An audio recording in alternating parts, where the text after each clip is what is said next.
hijaba uffadhu yaa obboleettii Islaamaa satriitee guuttachuun sirratti dirqama dubartii Islaamaaf hijabni faayumaa lakkisuu hin qabdu hamma guyyaa dhumaa hijaba uffadhu yaa obboleettii Islaamaa satriitee guuttachuun sirratti dirqama dubartii Islaamaaf hijabni faayumaa lakkisuu hin qabdu hamma guyyaa dhumaa lakkisuu hin qabdu hamma guyyaa dhumaa dirqama si godhe mootiin ardiif samaa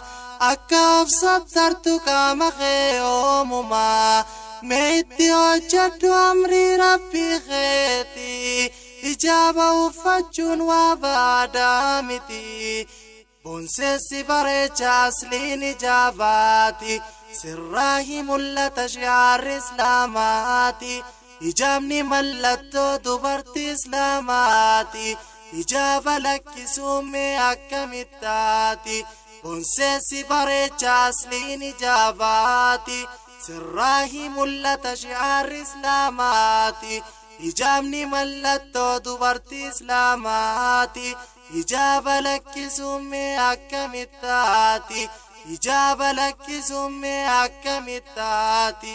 hijaba uffadhu yaa obboleettii Islaamaa satriitee guuttachuun sirratti dirqama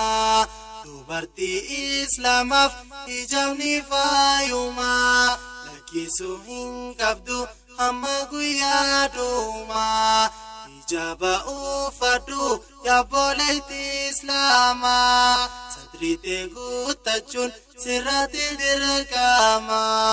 dubartii Islaamaaf hijabni faayumaa lakkisuu hin qabdu hamma guyyaa dhumaa lakkisuu hin qabdu hamma guyyaa dhumaa gaafa dhufte amriin rabbii biraa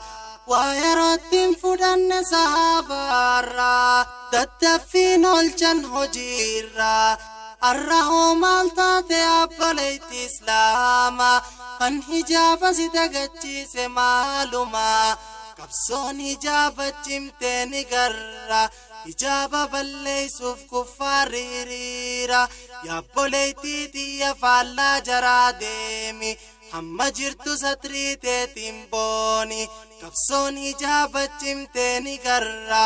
hijaba balleessuuf kuffaarri hiriira yaa obboleettii tiyya faallaa jaraa deemi hamma jirtu satriiteetiin booni abdii kutee haa hafu kuffaarini abdii kutee haa hafu kuffaarini hijaba uffadhu yaa obboleettii Islaamaa satriitee guuttachuun sirratti dirqama dubartii Islaamaaf hijabni faayumaa lakkisuu hin qabdu hamma guyyaa dhumaa hijaba uffadhu yaa obboleettii Islaamaa satriitee guuttachuun sirratti dirqama dubartii Islaamaaf hijabni faayumaa lakkisuu hin qabdu hamma guyyaa dhumaa lakkisuu hin qabdu hamma guyyaa dhumaa dubartiin kun laayaatu rabbii siin sodaattu eega jiru addunyaa waa humaa yaadattu haala si olaalte kan duutun fakkaattu rabbii si uume waa xiqqolleen beeytu of sattari jeen rabbiin dubartiini faallaa rahmaan ta'uuf samaaf rakkaatanii faallaa rahmaan ta'uuf samaaf rakkaatanii namuu waan facaase murachuun oolanii eeruu rahmaan irraa waa humaan arkanii yaa dubartii Islaamaa tanneen hin laalinii kullaa yaa'uu kana beekumsa saahanii kullaa yaa'uu kana beekumsa saahanii abad hin lakkifnu hijaba dagachuuf hin teenyu hijaaba abad hin lakkifnu hijaaba dagachuuf hin teenyu hijaaba isa lakkisuu mannaa dhumneetti dhaabamnaa isa lakkisuu mannaa dhumneetti dhaabamnaa